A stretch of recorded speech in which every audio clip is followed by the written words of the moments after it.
যথাযোগ্য সেনাপতি, chief commander, sipper সালার, সভাপতি এবং সাংসদ, মাননীয় সম্মানীয় মান্যবরেষু শ্রীযুক্ত শুভাশিস চক্রবর্তী মহাশয়, তাকে জানাই আমার আন্তরিক অকৃত্রিম শ্রদ্ধা ও গৈরিক অভিনন্দন।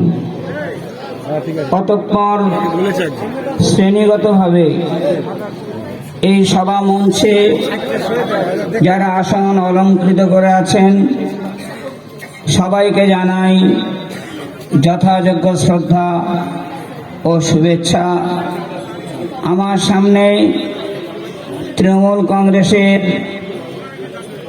গৈরিক সৈনিক তথা শ্রোতা,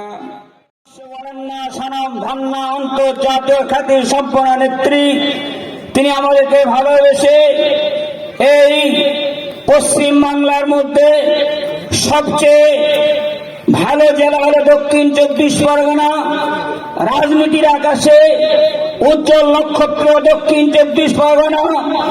যত বড় বড় নেতা নেত্রীর এখানে আয়োজন এবং তৃণমূল কংগ্রেস জন্মলাভ করেছে, প্রতিষ্ঠা হয়েছে দক্ষিণ 24 পরগনা জেলা থেকে।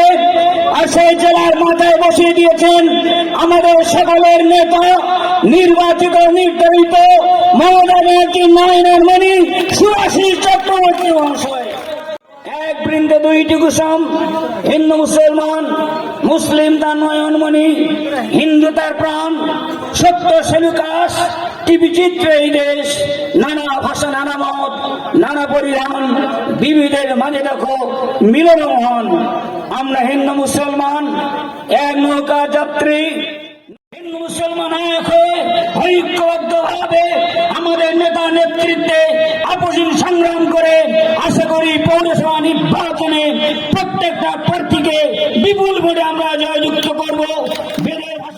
জানিয়ে সেই সম্মানীয় মা, দিদি, জেঠিমা যারা এখানে উপস্থিত হয়েছেন 24 নম্বর ওয়ার্ড তৃণমূল কংগ্রেসের আহ্বানে এই অনুষ্ঠানের মুখ্য আয়োজক, আপনাদের আশীর্বাদ ধন্য এবং বর্তমানে তৃণমূল কংগ্রেসের মমতা বন্দ্যোপাধ্যায়ের আদর্শ। আমি নাম উল্লেখ করে আর সময় নষ্ট করছি না, কেন আমাদের জেলা সভাপতি এখানে বসে আছেন দীর্ঘক্ষণ।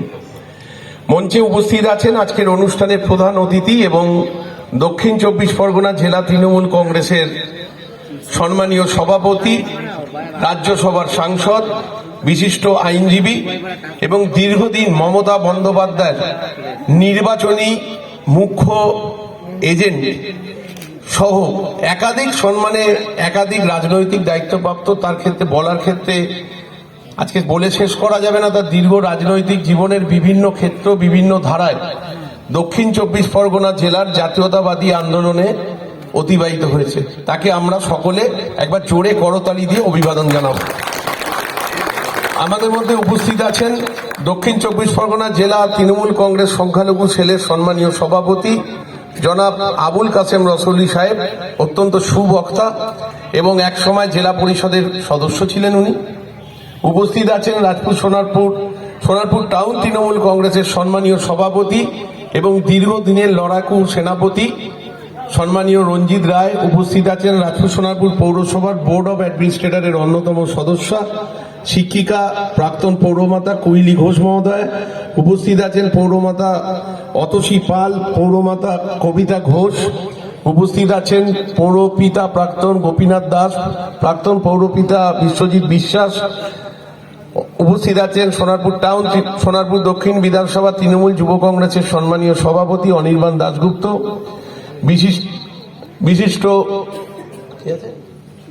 উপস্থিত আছেন বিশিষ্ট অভিনেতা এবং সঙ্গীত শিল্পী এবং জয় হিন্দ জয় বাংলার প্রণেতা ভাই জুনায়েদ খান। উপস্থিত আছেন রাজপুর সোনারপুর পৌরসভার প্রাক্তন উপপৌরপ্রধান শান্তা সরকার মহোদয়া। এবং এই ক্লাব সংগঠন আমি আগেও উপলব্ধি করেছি যে এখানে বিভিন্ন সাংস্কৃতিকমূলক এবং বাঙালির বিভিন্ন উৎসব, কখনো দুর্গাপুজো, কখনো কালী পুজো, কখনো সঙ্গীত অনুষ্ঠান, সাংস্কৃতিক অনুষ্ঠান, এখানে অত্যন্ত সংস্কৃতি প্রবণ এবং ক্রীড়াপ্রেমী একটা অঞ্চল এখানে অতিবাহিত হয় এই ক্লাবের মাধ্যমে। এবং ক্লাবের যারা কর্মকর্তা, ক্লাবের সদস্য আছেন, তাদেরকেও আমরা তৃণমূল কংগ্রেসের পক্ষ থেকে কৃতজ্ঞতা জানাচ্ছি।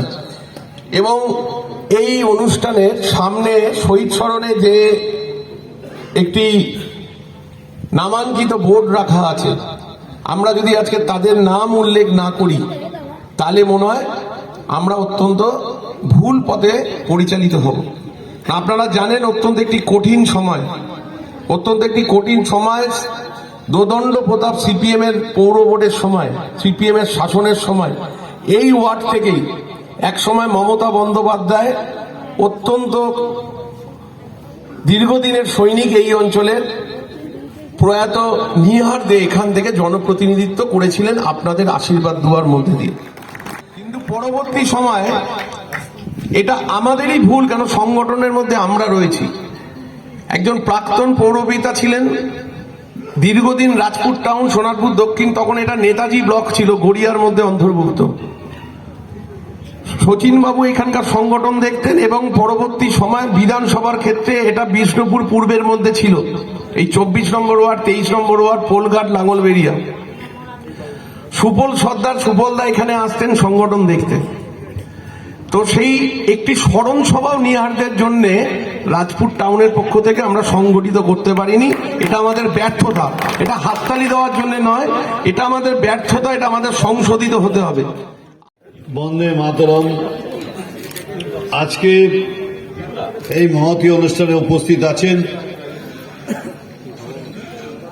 প্রধান উদ্যোক্তা তথা আপনাদের এই ওয়ার্ডের প্রাক্তন পৌর পিতা রাজীব পুরোহিত, এখানে আছেন শিবু, এখানে আছেন সঞ্জয় বাবু, এখানে আছেন শান্তা সরকার, এখানে আছেন বিশিষ্ট অভিনেতা সঙ্গীত শিল্পী জুনেদ খান, এখানে আছেন আমার দীর্ঘদিনের সহকর্মী তথা দক্ষিণ চব্বিশ পরগনার সংখ্যালঘু সেলের সভাপতি জনাব আবুল কাসেম রসুলি, এখানে আছেন উঠে গেল কবিতা ঘোষ, প্রাক্তন পৌরমাতা, একজন প্রাক্তন পৌরমাতা অতসী পাল, আছেন প্রাক্তন পৌরমাতা তথা রাজপুর সোনাপুর পুর প্রশাসক মণ্ডলীর অন্যতম প্রশাসক কোয়েলি ঘোষ, আছেন সোনাপুর টাউন তৃণমূল কংগ্রেসের সভাপতি আমার দীর্ঘদিনের সহকর্মী রঞ্জিত রায়, এখানে আছেন বাবুল, আছেন রাজা সেন, আছেন মলয় মুখার্জি, আছে আইএনটিউসির নেতা তাপস চ্যাটার্জি, আছেন প্রাক্তন পৌরমাতা গোপীনাথ দাস, আছেন সুনীল দেবনাথ, আছে অভিজিৎ, আছে আপনার দিদি নামটা মানুষের গুপ্ত আছেন, এখানে সোনাপুর টাউন তৃণমূল যুব কংগ্রেসের সভাপতি আমার দীর্ঘদিনের সহকর্মী রানা দাশগুপ্ত আছেন, এখানে আনোয়ার আছেন, প্রাক্তন পৌরপিতা বিশ্বজিৎ আছেন, এখানে পাপ্পু আছে, এখানে মনাই আছে, এখানে বিপ্লব আছে, এখানে সুরজিৎ বণিক আছে, শিশি ভট্টাচার্য আছে, জয় আছে, এখানে যে আমাকে মূলত এখানে বলেছে আসতেই হবে আপনাদের সকলের প্রিয় দক্ষ সংগঠক সঞ্জীব সরকার, আমার সতীর্থ সহযোদ্ধা এই অঞ্চলের সুধী নাগরিকবৃন্দ। রবীন্দ্রনাথ ঠাকুরকে সাহিত্যিক রমানাথ জিজ্ঞাসা করেছিলেন যে আমি ভারতবর্ষকে চিনব কি করে, বলেছিল if you want to India read Vivekananda, তুমি বিবেকানন্দকে পড়ো তাহলে ভারতবর্ষ জানতে পারবে। সেই বিবেকানন্দ আমাদের ভারতবর্ষের সংস্কৃতি, কৃষ্টি, গরিমা, ঐতিহ্য, আধ্যাত্মিকতার যুব প্রবর্তক। তিনি বলেছিলেন কোথা খুঁজিছে ঈশ্বর, জীবে প্রেম করে যেই জন সেই জন সেবিছে ঈশ্বর। আমরা কেউ মন্দিরে পুজো দিই, কেউ মসজিদে গিয়ে নামাজ পড়ি, কেউ গির্জায় গিয়ে প্রার্থনা করি, কেউ গুরুদ্বারে যাই, বিভিন্ন তীর্থক্ষেত্রে যাই, কিন্তু বিবেকানন্দ বলেছিলেন প্রত্যেক মানুষের মধ্যে ঈশ্বর নিহিত আছে, মানুষের সেবা করলেই ভগবানকে পাওয়া যায়। এখানে অনেক মানুষ আছেন যারা অর্থনৈতিকভাবে পিছিয়ে পড়া, শীতবস্ত্র গ্রহণ করতে পারেন না, শীতবস্ত্র কিনতে পারেন না, তাদের কথা চিন্তা করে আজকে 24 নম্বর ওয়ার্ডের তৃণমূল কংগ্রেসের কর্মীরা এই আয়োজন করেছে। আমার কাজ থাকা সত্ত্বেও আমি বলেছি এখানে যাব, যেখানে সমাজসেবামূলক অনুষ্ঠান হয় সেখানে আমি যাই। আমি এখানে এসেছি, আমি আপনাদের কাছে বলি, আমার এখানে আমার একজন সহকর্মী বাবুল বলছিল দাদা সিপিএম এর প্রার্থী তালিকা বেরিয়ে গেছে। আমি তখন তাকে বললাম পরীক্ষা হলে যে প্রথম ঢোকে সেই কি ফার্স্ট হয় নাকি? আর তখন বারবার মনে হয় অনেকে অনেক অহংকার অহংকার গরিমা, যখন কেউ হারে তখন বলে কর্মীদের দোষ, যখন যেতে বলে আমার দোষ, আমার সাফল্য আমার জন্য হয়েছে। কিন্তু একটা কথা বলি, সবার মিলিত প্রচেষ্টা আজকে জনগণের আশীর্বাদ ভালোবাসার সমর্থনে একজন প্রার্থী জয়যুক্ত হয়, সেটা অপেক্ষা রাখে না। কিন্তু আমার একটা দেওয়ারে আমি অমিতাভ বচ্চনের বই দেখতাম, তা অমিতাভ বচ্চন আমার কাছে শ্রেষ্ঠ শিল্পী। তো অমিতাভ বচ্চন দেওয়ারে ওর ভাই শশী কাপুরকে বলছিল যে তোমার কাছে কি আছে? আমার কাছে বাংলো আছে, গাড়ি আছে, বাড়ি আছে, ধন দৌলত আছে, তোমার কাছে কি আছে? শশী কাপুর বলেছিল মেরা পাস মা হয়। আমাদের কাছে ধন দৌলত নেই, বাড়ি নেই, গাড়ি নেই, কিন্তু আমাদের কাছে মা মমতা ব্যানার্জি আছে। সেই মমতা ব্যানার্জিকে সামনে রেখেই আমাদের লড়াই। কিন্তু মমতা ব্যানার্জির হয়ে প্রার্থী হব, মমতা ব্যানার্জির হয়ে বিধায়ক হব, মমতা ব্যানার্জির হয়ে সাংসদ হব, কিন্তু জনগণের কাজ করবো না, জনগণের সে মিশবো না, কাউকে ভাইয়ের মতো দেখবো না, তাহলে তার কখনোই দীর্ঘস্থায়ী হয় না। কারণ আমরা দেখেছি অনেক মানুষ তারা এসছেন গেছেন। এই যে আমি পঙ্কু বলছিল, আমি সত্যি কথা বলি, নেহাদের সঙ্গে আমার হেভি রিলেশন ছিল, কিন্তু নেহাদে পার্টিকুলার এখান থেকে জিততাম না, আমি জানতাম বোরালের মানুষ ছিল। তো যাই হোক, কারণ বোরালে কোনো প্রোগ্রামে গেলে, বোরাল তো খুব দুর্গম অঞ্চল ছিল, তা বোরা গেলে নিহাদে ওখানে ছিল, নিহাদে যেত। আরেকজন নির্বাচিত সদস্য হতো মানব সরকার। আজকে নিহাদে দুর্ভাগ্যক্রমে নেই, মানব সরকারও আমাদের সঙ্গে সুস্থ আছে, কিন্তু প্রার্থী হিসাবে নেই। কিন্তু একটা কথা বলি, যে অনেক সময় মনে করতাম যে আমাকে ছাড়া বোধহয় জগৎ চলবে না, আমাকে ছাড়া বোধহয় বিধানসভা চলবে না, আমাকে ছাড়া বোধহয় পৌরসভা চলবে না। পৃথিবীতে কেউ অপরিহার্য নেই, শূন্যস্থান পূরণ হবে। হয়তো অনেক সময় দেখা যায় বিশুদ্ধ বাতাসকে দূষিত বাতাস। আজকে আমি সভাপতি আছি, কালকে নাও হতে পারে, কালকে হয়তো এখানকারই কোনো সহকর্মী হলো, হতেই পারে, তার যদি দক্ষতা, তার যদি চিন্তা ভাবনা থাকে।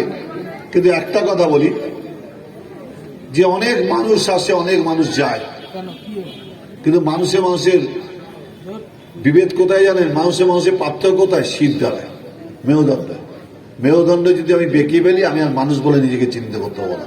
তাই মেরুদণ্ড সোজা করে রাখবো। আমি ছোটবেলা থেকে রাজনীতি করিনি, তো ছোটবেলা থেকে বুঝেছিলাম যে চরিত্রটা ঠিক রাখবো, পড়াশোনাটা করব, আদর্শে অবিচল থাকবো। আমি যখন 23-24 বছর বয়স, আমি তখন ল কলেজে পড়ি, যোগেশচন্দ্র কলেজে। তখন একজন মহিলার সঙ্গে আমার পরিচয় হলো ভাগ্যক্রমে একটা অনুষ্ঠানে। আমাকে উনি চিনতেন না, আমাকে পাশে বসালো। উনি জেনেছিলেন আমি ওখানে ভালো সংগঠন করি, ক্লাবগুলোর সঙ্গে আমার যুক্ত ওতপ্রোতভাবে। তিনি আমায় ডাকলেন, বললেন আমার সঙ্গে থাকতে হবে। আমি বললাম হ্যাঁ, আমি তোমাকে খুব মানি, এবং খবরের কাগজে দিন তোমার নাম বেরিয়েছিল, সেই থেকে ভেবেছি একজন আদর্শ মহিলা, যিনি মানুষের খেটে খাওয়া মানুষের কথা, মেহনতি মানুষের কথা শোনেন, তার নাম মমতা ব্যানার্জি। ভগবানের কাছে ডাকছিলাম যে বড় বড় নেতা মানিক চ্যাটার্জি, সুবোধ দাস, এরকম অনেকের সঙ্গে তার নাম উঠেছিল। তো ভাবছিলাম, ভগবানের কাছে কামনা করছিলাম যে মমতা ব্যানার্জি যেন প্রার্থী হয়। তাই 1984 সালে তিনি যাদবপুরের লোকসভা কেন্দ্রে দাঁড়িয়েছিলেন। অনেক সিপিএম নেতা, অনেক আমাদেরও বড় বড় নেতা যারা মমতা ব্যানার্জিকে মেনে নিতে পারেননি, তাই একটা লাইট পোস্ট দেওয়ালেও জিতবে। সোমনাথ চ্যাটার্জির মতো লোক, তাকে মমতা ব্যানার্জি হারাবেন? তা সোমনাথ চ্যাটার্জির মতো ব্যারিস্টার জনপ্রিয় নেতাকে মমতা ব্যানার্জি হারিয়ে দিয়েছিলেন। কেন বলুন তো? অহংকার ঔদ্ধত্যের জন্য। তিনি মাটিতে নামতেন না। কিন্তু মমতা ব্যানার্জি রাজনীতি ঘরানা পাল্টে দিয়েছেন। আপনি এখানে বলুন তো, সবাই বুকে হাত দিয়ে যারা পুরনো লোক আছেন, যে কোনো সময় এমপিকে দেখেছে রাস্তা দিয়ে হেঁটে যাচ্ছে, নাম শুনেছে, বিধায়কের অফিস দেখেছে, কাউন্সিলরকে পাড়ায় দেখেছে। কিন্তু মমতা ব্যানার্জি এমপি হওয়ার পর, সাংসদ হওয়ার পর তিনি প্রমাণ করে দিয়েছেন সাংসদকে মাটি দিয়ে হেঁটে যেতে হবে, মানুষের পাশে থাকতে হবে। এটাই তার রাজনীতি। পার্থক্য রয়েছে। খালি ওই লোকাল কমিটি আমার কর্মীদের মারফতে আমি দেখবো তা না, তিনি সচক্ষে দেখবার চেষ্টা করেছেন, তিনি সংগঠনটা করেছেন। তো যাই হোক, তার পাশে এসেছিলাম, তার পাশে এসে তাকেও জিজ্ঞাসা করেছিলাম, তার আর্থিক অবস্থা ভালো ছিল না। বললাম, দিদি তোমার উদ্দেশ্য কি? বলল, রাজনীতির মাধ্যমে মানুষের সেবা করা আমার উদ্দেশ্য। কারণ রাজনীতিতে একটা শক্তি ব্যবহার করা যায়, সেই শক্তিটা ব্যবহার করে মানুষের কাজে লাগা যায়। তিনি অক্লান্ত 1984 থেকে 2011 পর্যন্ত তার মাথা দিয়ে পা পর্যন্ত ক্ষতবিক্ষত, কখনো হাজরা মোড়ে, কখনো মেটিয়া ব্রুজে, কখনো ভাঙড়ে, কখনো যাদবপুরে, কখনো ধর্মতলায়, কখনো লালবাজারে, কখনো সিঙ্গুরে, কখনো নন্দীগ্রামে। মার খেতে খেতে তার শরীর ক্ষতবিক্ষত। তিনি শ্মশানে ফিনিক্স পাখির মতো আবার আপনাদের আশীর্বাদ ভালোবাসায় আবার তিনি মানুষের কাছে পৌঁছে গেছেন, আবার বেঁচে উঠেছেন, আবার মানুষের পাশে দাঁড়িয়েছেন। তা আমরা তো গর্ববোধ করি। আমি প্রার্থী হতে পারি না পারি, কে আমায় স্বীকৃতি দিল না দিল, I don't care, I don't bother. আমি মনে করি আমি মমতা ব্যানার্জির অনুগামী, এটাই আমার সবচেয়ে বড় গর্ব, এটাই কর্মীদের বড় গর্ব। আমাকে অনেকে বলেছিল যে তুমি তো অনেক বছর বেহালা পূর্বে রাজনীতি করো, প্রত্যেকবারই নাম ওঠে আর প্রত্যেকবারই রিজার্ভ বেঞ্চে বসে থাকো। আর যখন আমার মনে হয়েছে আমাকে হয়তো পছন্দ হয়নি, যোগ্যতা হয়নি, আমাকে দেয়নি, হয়তো রাজনীতির ক্ষেত্রে পার্টিকে কার ভালো হবে তার জন্য দেয়নি, কিন্তু আমি বলেছিলাম যে আমি আদর্শ থেকে সরব না। কারণ অনেক মানুষ আছে যারা দলটাকে মন দিয়ে ভালোবাসেন, যারা মমতা ব্যানার্জিকে আদর্শ বলে মনে করেন, মমতা ব্যানার্জির সামনে আসতে পারেন না, তা বলে কি তিনি তৃণমূল কংগ্রেসের কর্মী বা সমর্থক নন? আমরা ভাবি আমরাই বোধহয় সব থেকে বেশি। আমার একটা কথা মনে পড়ছিল যে নারায়ণের কাছে নারদ থাকতো, জানতেন তো? নারায়ণের 1 নম্বর শিষ্য নারদ নিজেকে বলতো। নারদ একদিন বলছে নারায়ণকে, ঠাকুর আমার থেকে তোমার বড় শিষ্য কে আছে? বলে, একটা আছে, একজন শিষ্য আছে তোর থেকেও বড়। বলে, কি বলছে ঠাকুর? ওর মনে অভিমান হলো, রাগ হলো, দুঃখ হলো, কিন্তু নামকে তো বলতে পারছে না। বলে, অমুক গ্রামে একজন চাষি আছে, সে আমার নাম দুবার করে। বলে, আমি তোমার নাম এতবার করি, তুমি বলছে সে দুবার নাম করে। বলে, ঠাকুর আর বলেনি। নারায়ণ কদিন পরে 1 বাটি তেল, টুবুটু মানে একদম ভর্তি তেল, বলছে এই তেলটা আমার সেই শিষ্যর কাছে পৌঁছে দেওয়া। কিন্তু একটা কথা, ওই তেলটা যদি পড়ে যায় তাহলে আমার বিরাট ক্ষতি হবে। সেই তেলটা শিষ্যর কাছে পৌঁছে দিয়েছে। শিষ্যর বাড়িতে একদিন থেকে যেন দেখে শিষ্য, সেই চাষি যখন লাঙ্গল নিয়ে সকালবেলা বেরোয় গরুকে নিয়ে হরে কৃষ্ণ করে, আবার যখন ফেরে একটা বিড়ি টানতে টানতে হরে কৃষ্ণ হরে হরে করে। ওর বাড়িতে খেয়ে পরের দিন এসছে, নাম বলছে, কিরে কি দেখলি? বলে, দুবার তো নাম ডাকি, যাওয়ার সময় একবার বেরোনোর সময়। বলে, ঠাকুর, বলে একটা কথা বলি তোকে, আমার তেলটা তো পড়ে যায়নি, দেখিস আমার সর্বনাশ হবে না। ঠাকুর একটুও তেল পড়েনি। বলে, তুই যে তেলটা পৌঁছে দিয়েছিস শিষ্যর বাড়িতে, কবার নাম বলেছিস? বলে, একবারও নাম করিনি। তা তুই এই তেলটা পৌঁছাতে একবার নাম করেছিস, সারাদিন পরিশ্রম করে আমার দুবার নাম করে, কেন তেলটা নাম করতে পারিনি? ওই পড়ে যাবে ভয়ে, আর নাম আসেনি। যদি পড়ে যায়, তাই তুই এত তেলটা পৌঁছাতে একবার আমার নাম করলি না, ও দিনে 2বার নাম করে। তাহলে বুঝতে পারছিস, এরকম অনেক সহকর্মী আছে, অনেক কর্মী আছে যারা মমতা ব্যানার্জি এত ভালো আছে। কয়েক হাজার কর্মী চলে গেছে। 21শে জুলাই 13 জন সহকর্মী আছে, যারা আজকে বড় বড় কথা বলছে। 13 জন সহকর্মীর নাম বলে দিন। এবার বলবেন যে এরকম তো অনেকেই বলতে হবে না। বলবেন, আমি বলেছিলাম কেন? আমার ভাগ্যক্রমে সেই সহকর্মীরা যখন মারা গেছিল, তাদের সম্মানার্থে, তাদের সাহায্যার্থে একটা শহীদ স্মৃতি রক্ষা কমিটি হয়েছিল। সেই শহীদ স্মৃতি রক্ষা কমিটির সভাপতি হয়েছিলেন কবি সাহিত্যিক সুভাষ মুখোপাধ্যায়, সাধারণ সম্পাদক ছিলেন সাংসদ কল্যাণ ব্যানার্জি, আর ট্রেজারার ছিলাম আমি। তা আমার সেই জন্য সবার বাড়িতে বাড়িতে আমি দিদির হয়ে আর্থিক অনুদান পৌঁছে দিয়েছিলাম। সব পরিবার পিছু একজনকে চাকরি দিদি করে দিয়েছিলেন।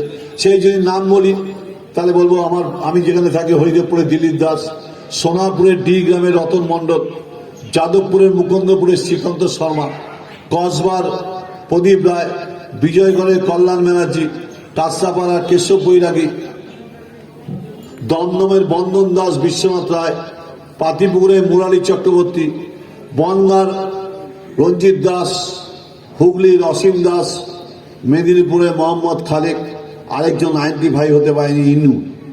এই 12 জন ছিল, 13 জন নাম হচ্ছে যে আইডেন্টিফাই হয়নি। এই 13 জনের বাড়িতে বাড়িতে পৌঁছে দিয়েছে, প্রত্যেক পরিবার পিছু একজন চাকরিয়ার। আজকে অনেকেই অনেক কথা বলছেন, আমি কারোর সম্বন্ধে বলতে চাই না। আমি নিজেকে মনে করি ছোট করা। মানুষ আপনাকে ঠিক চেয়ে নেবে। একটা সোনা পড়ে থাকলে হাজার নোংরার মধ্যে পড়ে থাকলে সোনাটা পাওয়া যায় যে এটা সোনা, সেই কাজটা সেটা মানুষ তোলে। তাই কখনো নিজেকে বলে জাহির করতে নেই। কিন্তু একটা কথা বলি, আমি যদি আমার বাপ মার ইতিহাস ভুলে যাই আর আমি যদি নিজেকে বড় মনে করি, কোনোদিন বড় হবো না। উপরওয়ালা দেখছে আমায় যে আমার বাবা মা আমাকে বড় করে দিয়ে গেছে, আর বাবা মার আমি স্বীকৃতি দেয় না, বাবা মার মান্যতা দেয়নি, কোনোদিন আমি ভালো থাকতে পারবো না। তাই অতীতকে স্মরণ করে বর্তমানকে সঙ্গে নিয়ে ভবিষ্যতে এগিয়ে যেতে হবে। খুব সীমিত কথা শেষ করবো, কারণ অনেকেই উপস্থিত আছে। সকলের নাম অ্যানাউন্স করতে গেলে অনেক সময় দীর্ঘায়িত হবে।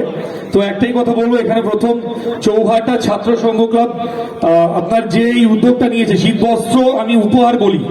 আমি কিছুদিন আগেও আমি একটা অনুষ্ঠান করেছিলাম, দাদার হাতেই করেছিলাম।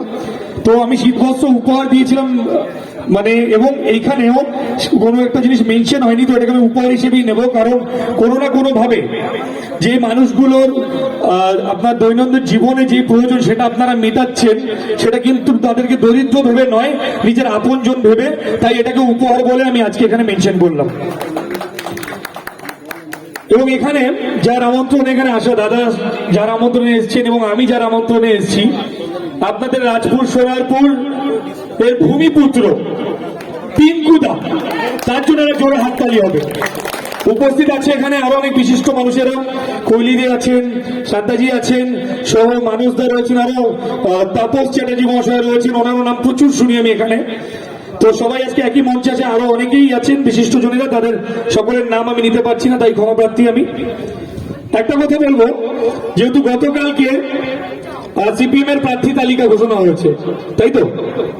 তবে একটা কথা বলবো, বিধানসভা নির্বাচনের আগেও বলেছি, কলকাতা মিউনিসিপ্যাল কর্পোরেশন পৌরসভা ইলেকশনেও বলেছি, এইখানে দাঁড়িয়ে আবার বলে যাচ্ছি যে ইলেকশনের আগে অনেক রকম চিহ্ন দেখা যায় ওয়ালে, তারপর কিন্তু ইলেকশনের পরে কোনো চিহ্ন দেখা যায় না। একটা চিহ্ন দেখা যায়, সেটা হচ্ছে তৃণমূল কংগ্রেসের চিহ্ন, এবং সেটা প্রমাণ করে দিচ্ছে। এটা হয়তো শীতবস্ত্র উপর রাজনৈতিক কথাবার্তা না বলাটাই ভালো বলছেন, বাট আমি তবুও বলবো, তার কারণ কোনো না কোনো ভাবে কিন্তু এই রাজনৈতিক ব্যক্তিত্বরাই কিন্তু সাধারণ জনগণের পাশে দাঁড়াচ্ছে এবং সেবা করছে। তাই আমি কয়েকটা কথা নিশ্চয়ই বলবো। সোনারপুরে কয়েকদিন আগে আমাদের 2022 সালে 26শে জানুয়ারি খুব ভালো একটা দিন, একটা অনুষ্ঠান দেখেছি এবং একটা নিউজের আমি একটা বাইট দেখেছি। সেখানে একজন শিক্ষক একটা আপত্তিজনক কথাবার্তা বলেছে, যেটা আমার সহ্য হয়নি, তার জন্য গতকালকে আমি পাল্টে কিন্তু তার জবাব দিয়েছি। আমি জানি না সবার মতামত আমার সাথে একমত হবে কিনা, কিন্তু তবুও আমি বলবো কি এখানে অনেকই ছেলে আছে, ছাত্র পরিষদের অনেক ছেলেরা আছে যারা আমার সাথে মোটামুটি রেগুলার যোগাযোগে থাকে, এবং তারা একটাই কথা বলে, দাদা আমরা সুভাষিস চক্রবর্তীর আদর্শ নিয়ে চলতে চাই। তবে একটা কথা বলেছি, যারা সুভাষিস তার আদর্শ নিয়ে চলতে চায়, আমি একটা কথা বলবো, যারা বিরোধীরা সুভাষিস তার নাম কলঙ্কিত করার চেষ্টা করবেন, তার গায়ে কালি দেওয়ার চেষ্টা করবেন, সর্বপ্রথম সব থেকে মজবুত পাঁচিল কিন্তু আমি হয়ে দাঁড়াবো। আগে আমাকে ভেদ করতে হবে, তারপর ওনার গায়ে আঙুল তুলবেন। আমি বলে দিতে চাই, এখানে অনেকে যুক্ত আছে, ছাত্র পরিষদের অনেক ছেলেরাই আছে, যেমন স্যাফ রয়েছে, আমাদের বিপ্লবশীল ওরা রয়েছে, গুড্ডু ভাইরা রয়েছে, সব রেগুলার যোগাযোগে থাকে আমার সাথে এরা। তো আমি এদের কাছ থেকে অনেক কিছু পাই, নিউজ পাই এখানে।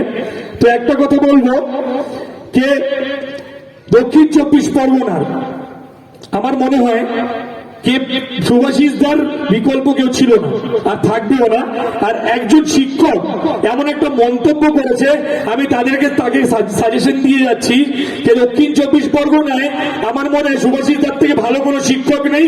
ওনার কাছে এসে শিখবেন, ভালো নেতা তৈরি না হতে পারলেও ভালো মানুষ তৈরি হবেন, 100% মানুষ তৈরি হতে পারবে।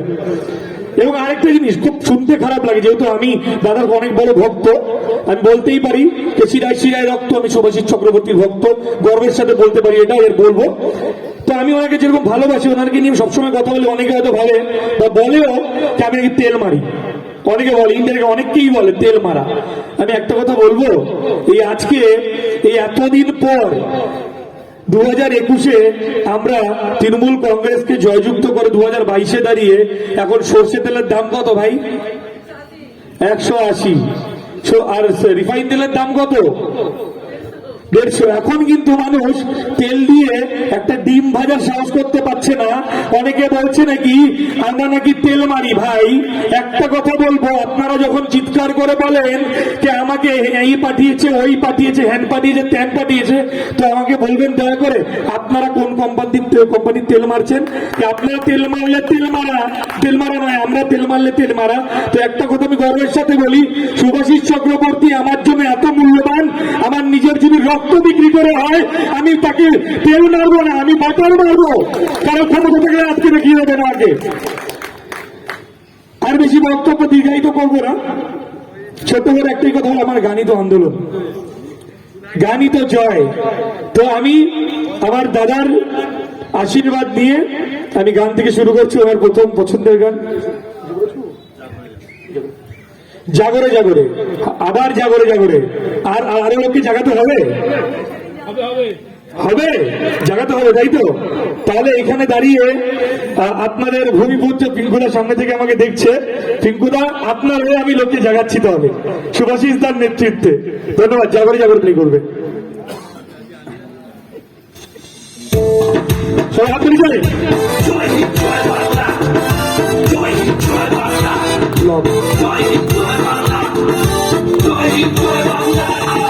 জাগরে জাগরে জাগরে বাংলা, জাগরে বাংলার বুকেতে আছে বাংলার মেয়ে।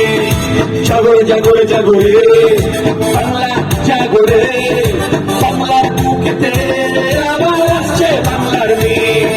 লড়ছে কারা, মরছে কারা, বলছি আমরা করবো বিশ্ব বাংলা। কাউকে ভয় বেঁচে আসছি তো নিশ্চয় করবো বিশ্ব বাংলা। করবো না কাউকে ভয় বেঁচে আসছি তো নিশ্চয় করবো বিশ্ব বাংলা। বাংলা নিচে, বাংলা নিচে, বাংলা নিচে। জীবন মানে বাঁচার লড়াই, 21-এ আবার দিদিকে চাই। দিদির প্রকল্প বিশ্ব সেরা, শত্রুরা পারে করতে চাই। দিদির পাশেই আছে জনগণ, দিদিকে নিয়েছেই সকলের মন। স্বাস্থ্য সাথীতে ফেললে জীবন, দিদি তুমি সকলের জীবন মরণ। দিদি তুমি সকলের জীবন মরণ, দিদি তুমি সকলের জীবন মরণ। জাগরে জাগরে জাগরে বাংলা, জাগরে বাংলার বুকেতে আবার ফিরছে বাংলা। জাগরে জাগরে জাগরে বাংলা, জাগরে বাংলার বুকেতে আবার ফিরছে বাংলা। বলছাড়া তৃণমূল যতই নেতা সকলেই খেয়েছে দিদির কথা। যখন ছিল না কেন্দ্র পাশে, দিদি ছিল সকলের বুকের মাঝে।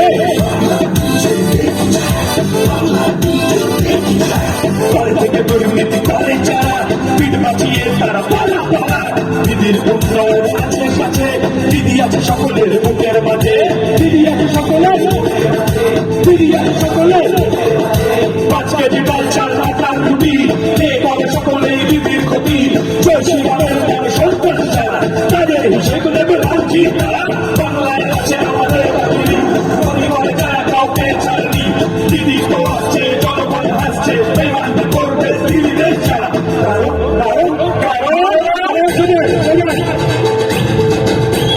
পাড়ায় পাড়ায় ভিড়ু, পথে ঘাটে ভিড়ু, রকে পথে ভিড়ু, বুকের মাঝে ভিড়ু, ব্রিগেডেতে ভিড়ু, সিগুরেতে ভিড়ু, ডায়মন্ডে ভিড়ু, গঙ্গাতে ভিড়ু, মালদাতে ভিড়ু, কলকাতাতে ভিড়ু, লখনৌতে ভিড়ু, কালীঘাটে ভিড়ু, ধর্মতে ভিড়ু, ঘোষের হাতে ভিড়ু, নদিয়াতে ভিড়ু, বীরভূমেতে ভিড়ু, হলদিয়াতে ভিড়ু, চণ্ডীগড়ে ভিড়ু, কসবাতে ভিড়ু, যাদবপুরে ভিড়ু, জয়নগরে ভিড়ু, দিল্লিতে ভিড়ু, মথুরাপুরে ভিড়ু, বিষ্ণুপুরে ভিড়ু, রাজ্যজুড়ে ভিড়ু, লোকসভাতে ভিড়ু, বিধানসভায় ভিড়ু, পৌরসভায় ভিড়ু, জেলায় জেলায় ভিড়ু, ভাগে ভাগে ভিড়ু, পাকে পাকে ভিড়ু, আসছে আবার ভিড়ু, সবুজ সাথী ভিড়ু, কন্যাশ্রী ভিড়ু, রূপসীতে রূপসীতে স্বাস্থ্যসাথী দিদিকে বলো দুয়ারে সরকার পার্টি চেয়ে লড়ছে কারা লড়বে কারা করছে কারা করবে কারা উঠবে কাছে ভদ্রফুল আসছে আবার তৃণমূল উঠবে কাছে ভদ্রফুল আসছে আবার তৃণমূল উঠবে কাছে ভদ্রফুল আসছে আবার তৃণমূল উঠবে কাছে ভদ্রফুল আসছে আবার তৃণমূল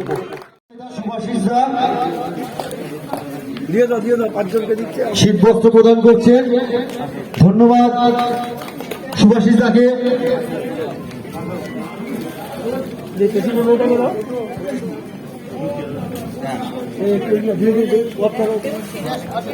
আপনারা কেউ জায়গা ছাড়বেন না, জায়গায় বসুন। আপনাদের জায়গায় গিয়েই দেওয়া হবে। কুপনটা হাতে রাখবেন।